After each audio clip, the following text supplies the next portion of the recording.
बच्चों हमारा next point है हुकेल्स रूल। ओके, तो हुकेल्स रूल बहुत इंपॉर्टेंट है। हुकेल्स रूल आपको बताएगा वो कंपाउंड एरोमेटिक है या फिर एंटी एरोमेटिक है या फिर नॉन एरोमेटिक है। तो हुकेल रूल आपको बताएगा। So Huckel rule is used to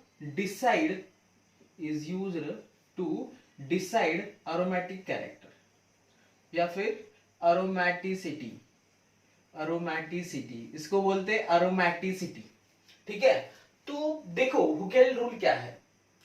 तो according to the Huckel, Huckel बोल सकते हैं, हकेल भी बोलते हैं बहुत लोग। Okay, so according to the Huckel the compound, उसने 4 क्राइटेरिया बताया। अगर वो 4 क्राइटेरिया फॉलो करता है तो वो कंपाउंड क्या है, एरोमेटिक है। ठीक है, हाँ। So number 1 criteria, the compound is cyclic. It must be cyclic. Compound cyclic होना चाहिए तो ही वो एरोमेटिक होगा। दूसरा condition, compound must be planar. Planar एक प्लेन में होने चाहिए, जो सारे एटम्स है वो एक प्लेन में होने चाहिए, तो compound must be planar. Third rule, it must be conjugated. Conjugated, conjugated मतलब क्या? कॉन्जुगेटेड मतलब alternation of double bond single bond, double bond single bond. मतलब आपने जैसे देखा होगा कि बेंजीन रिंग में अल्टरनेशन ऑफ डबल बॉन्ड के बाद सिंगल बॉन्ड, सिंगल बॉन्ड के बाद double bond, so alternation of the single bond double bond. So conjugated is the alternation of the pi sigma, ये भी हो सकता है पाई सिग्मा, या फिर पाई सिग्मा लोन पेयर, ये भी हो सकता है। ये मैं आगे जाकर आपको एक एग्जांपल बताऊंगा, उसमें आपको समझ में आएगा कि ये कंपाउंड एरोमेटिक है या नहीं है। तो पाई सिग्मा होगा, पाई सिग्मा पाई, या फिर पाई सिग्मा लोन पेयर, फिर पाई, फिर सिग्मा, फिर लोन पेयर, ऐसे आएगा तो वो कंपाउंड क्या है, कॉन्जुगेटेड है। ठीक है, नेक्स्ट बहुत ही important point, it must have 4n+2 pi electrons. कितने इलेक्ट्रॉन्स होने चाहिए, 4n+2 पाई इलेक्ट्रॉन्स होने चाहिए। 4n+2 पाई इलेक्ट्रॉन्स होने चाहिए। अभी 4n+2 पाई इलेक्ट्रॉन मतलब क्या? सपोज मैं यहां पे n की वैल्यू 0 डालता हूं, तो ये पूरा 0, तो कितने इलेक्ट्रॉन हो गए, 2 पाई इलेक्ट्रॉन। ठीक है, 1 डालूंगा तो 6 पाई इलेक्ट्रॉन। ओके, 2 डालूंगा तो 10 पाई इलेक्ट्रॉन, मतलब 4 4 से बढ़ता जा रहा है। Okay, 14 pi electron.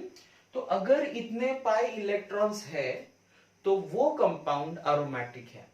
ठीक है, पूरी बात समझ लीजिए, कोई भी कंपाउंड एरोमेटिक क्यों है according to the Huckel rule. Okay, तो कंपाउंड पहले तो साइक्लिक होना चाहिए, प्लेनर होना चाहिए, कॉन्जुगेटेड होना चाहिए, मतलब alternation of double bond single bond या फिर double bond single bond lone pair. Okay, तो ये होना चाहिए, और उसमें जो पाई इलेक्ट्रॉन्स है वो कितने होने चाहिए, या फिर 2 होने चाहिए, या फिर 6 होने चाहिए, या फिर 10 होने चाहिए, या फिर 14 होने चाहिए, मतलब 4n+2 पाई इलेक्ट्रॉन्स होने चाहिए। तो अभी मैं एक कंपाउंड बताऊंगा। ठीक है, हाँ, बेंजीन शुरुआत करेंगे हम बेंजीन से। ठीक है, okay, so this is our benzene. Benzene cyclic है, हाँ साइक्लिक है, साइक्लिक प्लेनर है। ओके, क्योंकि हर एक इसका कार्बन है वो sp2 हाइब्रिडाइजर है। ओके, तो sp2 हाइब्रिडाइजेशन मतलब ज्योमेट्री कौन सी होगी, प्लेनर ज्योमेट्री। ठीक है, तो ये प्लेनर है। ठीक है, कॉन्जुगेटेड, जी हाँ कॉन्जुगेटेड है, क्योंकि alternation of double bond single bond तो है। ओके, सो कॉन्जुगेटेड है। Next 4n+2 pi electron. So ये देखो, ये वाला pi electrons, this is 2 electrons, 2 plus 2 4 and plus 2, that is 6 pi electrons. So 6 pi electrons मतलब बेंजीन जो है वो अरोमेटिक कंपाउंड है। बेंजीन जो है वो अरोमेटिक कंपाउंड है, बहुत ही सिंपल, कोई भी कंपाउंड ले लो। ओके, आपको समझ में आना चाहिए कि देख के ही ये सारे रूल क्राइटेरिया अप्लाई करना है आपको, तो वो आपको समझ जाएगा। आप समझ जाओगे कि ये कंपाउंड क्या है, अरोमेटिक है। ठीक है, मैं एक और एग्जांपल लूंगा। ठीक है, तो एक देखो हमारा एग्जांपल।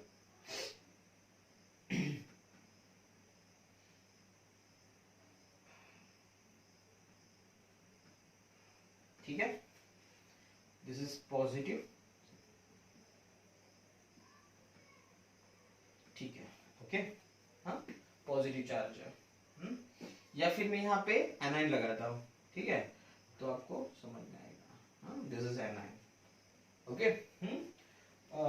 एनाइन है ये। तो अभी रूल देखो, साइक्लिक है। जी हाँ, साइक्लिक है। ठीक है, तो ये कंपाउंड है साइक्लिक। प्लेनर, जी हाँ, प्लेनर है।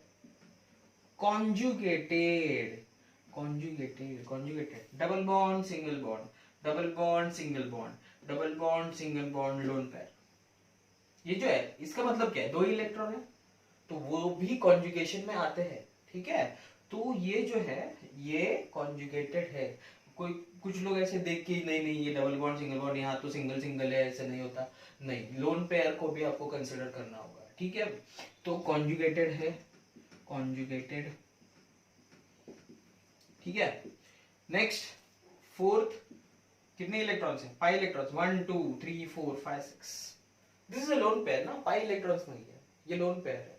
ठीक है, तो 6 पाई इलेक्ट्रॉन्स। ठीक है, तो ये कंपाउंड क्या हो गया, अरोमैटिक हो गया। ये कंपाउंड क्या हो गया, अरोमैटिक हो गया। ओके, समझ में आया आपको। एग्जांपल मैंने अरोमैटिक अरोमैटिक है हुकेल्स रूल एक्सप्लेन करने के लिए लिखा है। तो ये देखो कंपाउंड साइक्लिक है, प्लेनर है, कॉन्जुगेटेड है क्या देखेंगे। Double bond single bond, double bond single bond, double bond single bond, double bond single bond, positive charge. Okay, तो इसको भी कॉन्जुगेशन कहेंगे, क्योंकि इलेक्ट्रॉन कॉन्जुगेशन मतलब इलेक्ट्रॉन का डीलोकलाइजेशन होना चाहिए। तो because of the positive charge electron का डीलोकलाइजेशन होगा, तो ये कंपाउंड कॉन्जुगेटेड है। ठीक है, इलेक्ट्रॉन्स कितने हैं, पाई इलेक्ट्रॉन्स कितने हैं, 1 2 3 4 5 6, 6 pi electrons are there. Okay, तो 6 पाई इलेक्ट्रॉन्स है, मतलब वो कंपाउंड क्या है, अरोमैटिक है। यहाँ पे देखो साइक्लोप्रोपेन साइक्लिक है, प्लेनर है, okay, conjugated, double bond single bond, carbocation, तो कॉन्जुगेटेड भी है। पाई इलेक्ट्रॉन्स कितने हैं, 2 पाई इलेक्ट्रॉन्स। अगर 4n+2 में हम n की वैल्यू 0 लेंगे तो क्या होगा, 2 पाई इलेक्ट्रॉन्स, तो हो गया aromatic. So these are the compounds which having aromatic behavior, aromatic character. Okay, तो आगे हम देखेंगे कि कंपाउंड तीन टाइप, मैंने आपको पहले ही बताया कंपाउंड तीन टाइप के होते हैं। एक होता है अरोमैटिक, दूसरा होता है एंटी अरोमैटिक, और तीसरा होता है नॉन अरोमैटिक। ठीक है, तो देखो एंटी अरोमैटिक के लिए क्या है, एंटी अरोमैटिक मतलब क्या, एंटी अरोमैटिक मतलब बाकी तो रूल सेम है। पहले कंपाउंड क्या होना चाहिए, साइक्लिक होना चाहिए, दूसरा प्लेनर होना चाहिए, प्लेनर होना चाहिए, तीसरा कॉन्जुगेटेड होना चाहिए, कॉन्जुगेटेड होना चाहिए, and the difference is the fourth point. Okay, हमने अरोमैटिक के लिए 4n+2 रूल दिया था। ओके, लेकिन अभी 4n पाई इलेक्ट्रॉन्स होने चाहिए, 4n पाई इलेक्ट्रॉन्स होने चाहिए, तो वो कंपाउंड कौन सा है, एंटी अरोमैटिक कंपाउंड। तो वो कंपाउंड कौन सा है, एंटी अरोमैटिक कंपाउंड। ठीक है, तो मैं आपको एक एग्जांपल आपके सामने लेता हूं। जी, ये देखो साइक्लोब्यूटाडाइन का एग्जांपल, साइक्लोब्यूटाडाइन। ओके, हाँ, cyclobutadiene, cyclic yes, planar yes, conjugated, double bond single bond, double bond single bond yes, 4n electrons कितने हैं, 2 2। 4n मतलब कितना, n की वैल्यू 0 लेंगे तो पूरा 0 हो जाएगा, 1 लेंगे तो 4 पाई इलेक्ट्रॉन्स, 2 लूंगे तो 8, ओके, 12 पाई इलेक्ट्रॉन्स। ठीक है, तो इतने इलेक्ट्रॉन, तो यहाँ पे कितने इलेक्ट्रॉन्स, 4 इलेक्ट्रॉन्स, ओके, सो 4 इलेक्ट्रॉन्स मतलब 4 पाई इलेक्ट्रॉन्स मतलब ये कंपाउंड क्या है, एंटी अरोमैटिक है, एंटी अरोमैटिक है, ठीक है, हाँ एंटी अरोमैटिक है। तो आपको रूल समझ में आया। और नॉन अरोमैटिक क्या होता है, नॉन अरोमैटिक क्या होता है, नॉन अरोमैटिक मतलब जो कंपाउंड अरोमैटिक भी नहीं है, एंटी अरोमैटिक भी नहीं है, वो कंपाउंड क्या होगा, नॉन अरोमैटिक होगा। The compound which is neither aromatic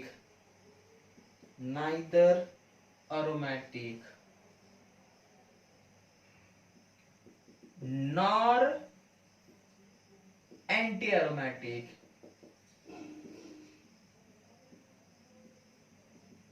is non-aromatic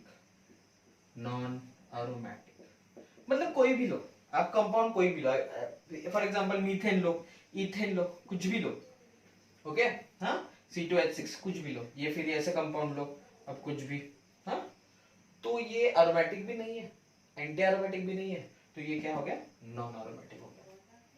समझ में आया, aromatic, anti aromatic and non aromatic. अभी इन तीनों में स्टेबिलिटी किसकी ज्यादा है, तो हमेशा याद रखो कि अरोमेटिक कंपाउंड की स्टेबिलिटी ज्यादा रहेगी, उसके बाद नॉन अरोमेटिक सबसे ज्यादा अनस्टेबल है ये एंटी अरोमेटिक वाले, एंटी अरोमेटिक वाले कंपाउंड सबसे ज्यादा अनस्टेबल है, और ये नॉन अरोमेटिक कंपाउंड उससे ज्यादा स्टेबल है। मतलब स्टेबिलिटी ऑर्डर होगी यहाँ पे, पहले होगा अरोमेटिक